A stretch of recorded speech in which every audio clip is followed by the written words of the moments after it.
সারাদিন কাজ করার পরে এক কাপ চা পেলেই মনে হয় জীবনটা একদম শান্তির। কিন্তু না গাইজ, এটা একদমই ভুল।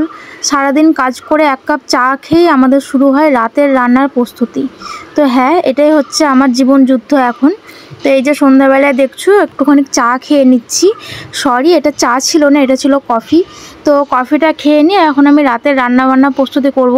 তো একদম তাড়াহুড়ো করে কফিটা খাচ্ছিলাম, কারণ কি অনেকটাই রাত হয়ে গেছে, প্রায় 8টা সাড়ে 8টা বাজে। তো এরপরে এখনও রাতের রান্না হয়নি। রাতের রান্না করব আজকে আলু কুমড়োর তরকারি আর করব রুটি। তো এই যে আলু কুমড়ো তরকারির জন্য এখানে বসিয়ে দিয়েছি। আর ইচ্ছে ছিল আজকে ভাত করে দেওয়ার, কারণ আর রুটি করতে সময় লাগে, আটা মাখা তারপর রুটি করতে সময় লাগে, কিন্তু ভাত করতে অনেক তাড়াতাড়ি হয়ে যায়। কিন্তু আজকে বরমশার শরীরটা ভীষণ খারাপ, তো ওর একটু ঠান্ডা ঠান্ডা লেগেছে, তো ও বলছে রুটি খাবো, তো ওই জন্য আর কি রুটিটাও করতে হচ্ছে, কিছু করার নেই। তো আমাদের মানে কি একটা জীবন, তাই না? সারাদিন কাজ করার পরে মনে হয় একটু আলু সেদ্ধ ভাতও যদি কেউ মুখের সামনে ধরতো তাহলে কতটাই না ভালো হতো। কিন্তু এটা আমাদের কপালে নেই, জানি না কী কর্ম করে রেখেছি, ওই জন্য কর্মফল এখন ভোগ করতে হচ্ছে।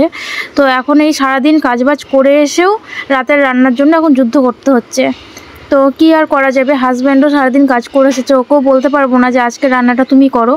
তো কিছু করার নেই, আমাকেই করতে হচ্ছে। আর ওরও শরীরটা খুব একটা ভালো নেই, ওই জন্য ও একটু রেস্ট নিচ্ছে। তো এই যে দেখো এখানে রাতের রান্না বসিয়ে দিয়েছি, এখানে কুমড়ো আলুর তরকারি হচ্ছে। ধনে পাতা দিয়েছি অল্প করে, ধনে পাতাটা আমার বর খুব পছন্দ করে, ওই জন্য।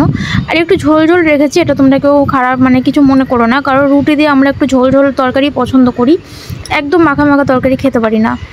রুটি এমনিতে শুকনো হয় তো ওই জন্য। আর তোমাদের সত্যি কথা বলছি গাইজ, আমি খুব একটা ভালো রুটি করতে পারি না, মানে একদমই ভালো পারি না, মাত্র কয়েকবার করেছি হাতে গোনা। তো যতটুকু পারি চেষ্টা করি, তো খাওয়ার মতো হয়ে যায় একদম, মানে সুন্দরভাবে না ফুললেও না খাওয়া যায়, নরম হয় রুটিগুলো। কারণ আমি রুটিগুলো করার পরে একদম একটা কৌটোর মধ্যে রেখে দিই ঢাকনা দিয়ে, ওই জন্য রুটিগুলো বেশ সফট থাকে। তো একদম ছোটোবেলায় আমি আমার ঠাকুমার কাছ থেকে শিখেছিলাম এই যে মানে একটা কাপড় দিয়ে চেপে চেপে রুটিটাকে ফোলানো। তো ওটাই এখন আমি ট্রাই করি। তো এরকম অভ্যাস তোমাদের কার কার আছে তোমরা জানাবে, তোমরা কে কীভাবে রুটি ফোলানো ট্রাই করো। আমি তো এভাবেই চেষ্টা করি যখনই করি। আর যেহেতু এটা ইন্ডাকশানে রান্না করছি, তো এখানে আগুন নেই, আগুন থাকলে ভালো হতো, আগুনের মধ্যে রুটিটা ধরলেই আর কি হয়ে যেত। আর এটা কারেন্টের যেহেতু, ওই জন্য আর কি অসুবিধা হচ্ছে একটু। তো যাই হোক, রুটিগুলো আমি একের পর এক করে নিচ্ছি, এরপরে যাব রাত্রের খাবার খেতে। এখন প্রায় 9টা সাড়ে 9টা তো বাজেই। তো এরপরে মানে অনেকটাই আর কি রাত হয়ে গেছে আজকে আমাদের, আমরা এতটা রাত করি না, আমরা একটু তাড়াতাড়ি খেয়ে দিয়ে শুয়ে পড়ার চেষ্টা করি, যেহেতু আমাকে আবার ভোরবেলা উঠতে হয় রান্নাবান্নার জন্য, ওই কারণে আর কি। তো তোমাদের এই জীবনযুদ্ধ কার কার চলছে, আশা করি আমার মতো জীবনযুদ্ধ যেন কারণ না চলে, কারণ আমি এখন প্রচুর কষ্ট করছি জীবনে, জানি না কতদিনই কষ্ট করতে হবে।